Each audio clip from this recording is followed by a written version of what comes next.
Baik, nama saya Raihan Oliver Wibowo. Saya berasal dari Telkom University Sistem Informasi. Kali ini saya akan mengidentifikasi laptop Lenovo IdeaPad Gaming 3. Mari kita lihat spesifikasi dari laptop ini. Yang pertama adalah AMD Ryzen 5 4600H atau versi mobile dari AMD yang memiliki base clock mencapai 3 GHz dan boost clock mencapai 4 GHz atau lebih jika kita mengoverclock. 45 Watt TDP atau power yang diperlukan oleh laptop ini untuk menjalankan prosesornya, dan 6 core atau 6 core pemrosesan yang bisa digunakan oleh prosesor ini.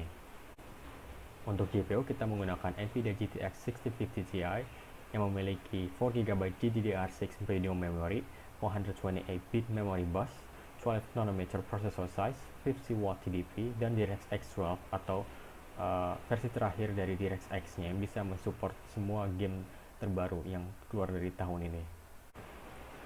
Untuk storage kita menggunakan Intel SSD yang bisa dilihat nama serialnya memiliki kapasitas mencapai 512 GB menggunakan teknologi M.2 NVMe dan PCIe 3.0.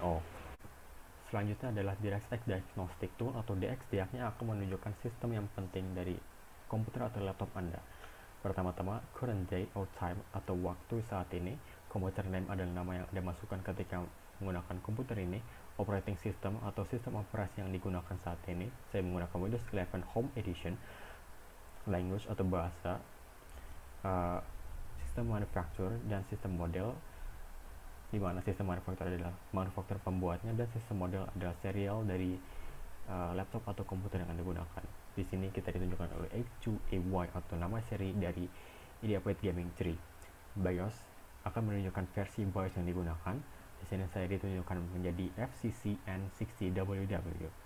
Prosesor akan menunjukkan prosesor Anda. Saya menggunakan AMD Ryzen 5 4600H with Radeon Graphics yang menggunakan yang memiliki grafik onboard atau GPU bawaan yang ada di prosesornya. Memori akan menunjukkan jumlah memorinya. Page file atau storage reserve yang akan digunakan oleh Windows untuk membantu kinerja RAM. DirectX version akan menunjukkan versi DirectX yang Anda gunakan saat ini. Selanjutnya adalah spesifikasi fisik. Yang pertama adalah webcam atau kamera depan dari laptop. Yang kedua adalah tampilan di screen, tampilan display dari laptop, di mana spesifikasinya adalah 1080p 16:9 aspect ratio.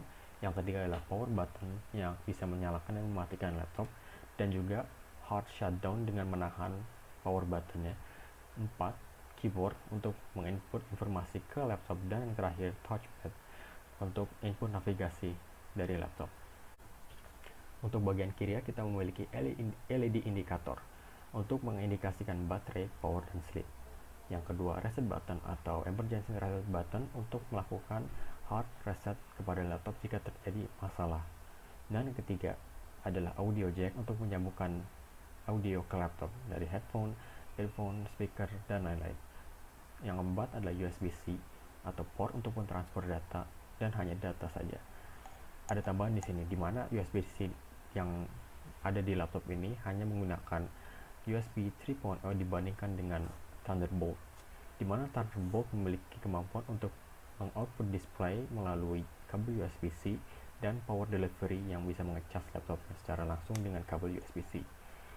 Untuk yang kelima adalah USB-A port untuk transfer data, dan keenam adalah HDMI untuk output display dari laptop dan tidak bisa input display dari device di luarnya. Ethernet port untuk menghubungkan internet dengan kabel internet, dan ke-8 adalah LED indikator untuk mengindikasikan baterai dan power saja, dibandingkan dengan LED indikator nomor 1 bisa mengindikasikan sleep. Dan yang 9 adalah power plug atau power input untuk laptop. Di sini kita menggunakan port charger yang mirip seperti ThinkPad dibandingkan dengan seperti bare plug ataupun USB-C yang biasanya sangat umum di laptop lainnya. Untuk bagian kanan kita memiliki exhaust fan atau fan untuk mengeluarkan heat dari laptop, dan yang kedua adalah USB-A tambahan di bagian kanan.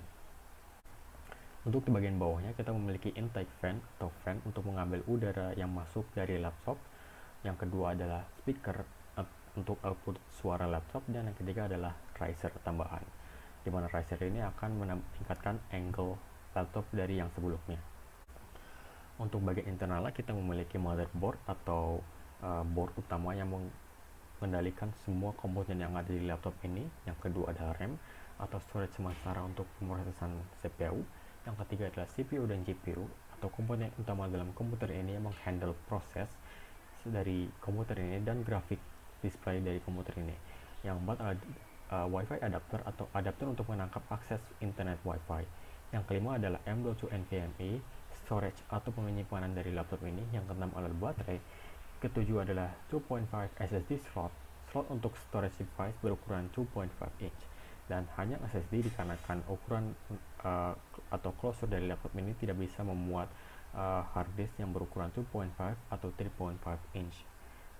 Yang ke-8 adalah fan atau heat pipe yang bertugas untuk mengeluarkan panas dari CPU dan GPU-nya.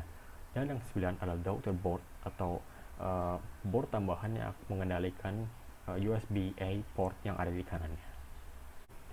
Sekian untuk presentasi kali ini. Terima kasih dan wassalamualaikum warahmatullahi wabarakatuh.